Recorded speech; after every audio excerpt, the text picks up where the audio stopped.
அடுப்பை பற்றி சட்டியில் எண்ணெயை ஊற்றி இன்றைக்கி கனவா ரோஸ்ட்டு பண்ண போகிறேன். ஒரு 3/4 கிலோ கனவா கிட்ட காக்க போகிறேன்.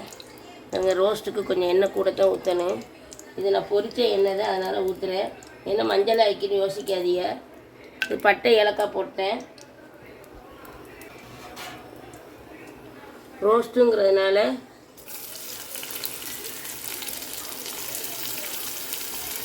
ஒரு பெரிய வெங்காயத்தில் 3 வெங்காயம் வெட்டி போட்டேன்.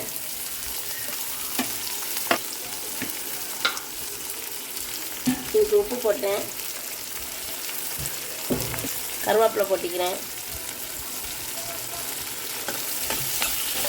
இதை இப்படி கிண்டி விட்டுட்டு ஒரு சின்ன அடுப்பில் இப்படியே வந்து கொஞ்சம் வேவட்டு. அதுக்கடையில் கனவாயை குக்கரில் ஒரு 4-5 விசில் அவிச்சு வச்சுக்கிறோம்மா ரோஸ்ட்டுக்கு. இது அள்ளி அப்படியே தட்டி கொஞ்சம் இது வெங்காயம் வெந்த பிறகு நம்ம மற்றது பார்ப்போம். பாருங்கம்மா, வெங்காயம் நல்லா வெந்துருச்சு. அதுக்கு வந்து இந்த ஆப்பை இதோட ஒரு 2 இது இஞ்சி வெள்ளப்பூடு போட்டுக்கு.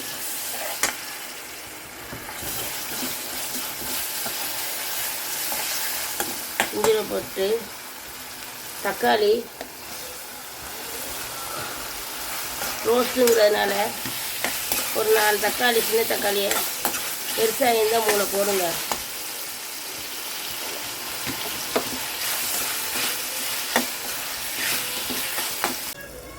மூடியை திறந்து நான் இடையில 2 தடவை கிண்டி விட்டுக்கிட்டேன். ஏன்னா நம்ம தக்காளி போட்டால் பிடிச்சிருந்தோம்மா, அதனால் இப்படி கிண்டி விட்டுக்கிட்டு தக்காளி இப்படி கொத்தி விட்டுக்கிறணும். கொத்தி விட்டுட்டு தீயை கொஞ்சம் சிறுத்து வச்சுக்கிட்டு இந்த வைக்கிறவங்க இந்த ஸ்பூனில் நல்லா 1 ஸ்பூன் நிறைய மிளகாத்தூள், இதை கொஞ்சம் காணும் மஞ்சத்தூள் 1 ஸ்பூனு மிளகாத்தூள் போட்டேன்.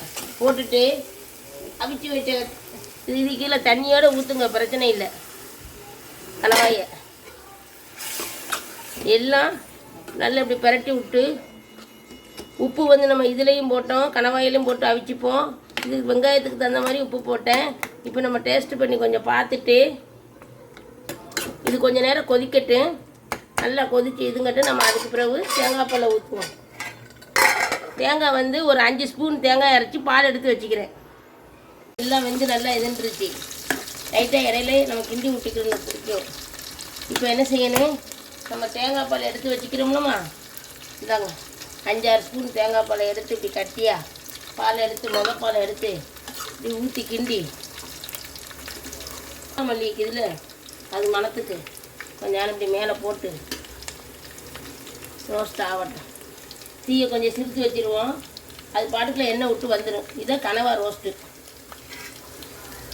இந்த மூடி வச்சு ஒரு 5 நிமிஷம் நல்லா எண்ணெய் விடட்டேன். இந்த வீடியோ பார்த்ததோடய சப்ஸ்கிரைப் பண்ணுங்கள். இது வந்து பெல் பட்டன் அமர்த்துங்க. ஐசட்டுமாவுக்கு ஆதரவு கொடுங்க. இப்போ பாருங்கம்மா, நான் இடையில கிண்டி வர விட்டுக்கிட்டேன். நல்லா எண்ணெய் விட்டு இப்படி வந்துருச்சு. இன்னும் கிரேவியாக வேண்டாம், உங்கள் இஷ்டத்துக்கு தகுந்த மாதிரி இன்னும் நல்லா 10 நாள் இன்னும் கிரேவியாக வேணாலும் வச்சுக்கிறங்க. இப்படி ஊற்றி திங்கிற மாதிரி லைட்டாக இப்படி ஊற்றி திங்கிற மாதிரி வேண்டாலும் வச்சுக்கிறங்க. நான் இப்படி தான் இறக்க போகிறேன். ஏன்னா 4-5 பேர் இருக்கிறதுனால பத்தாது. இன்னும் கட்டியாக கிரேவியாக வேணாலும் இன்னும் சுண்டை விட்டு நல்லா தக்கன்னு இன்னும் வரும். அப்படி வேண்டாலும் சாப்பிட்டுக்கலாம்.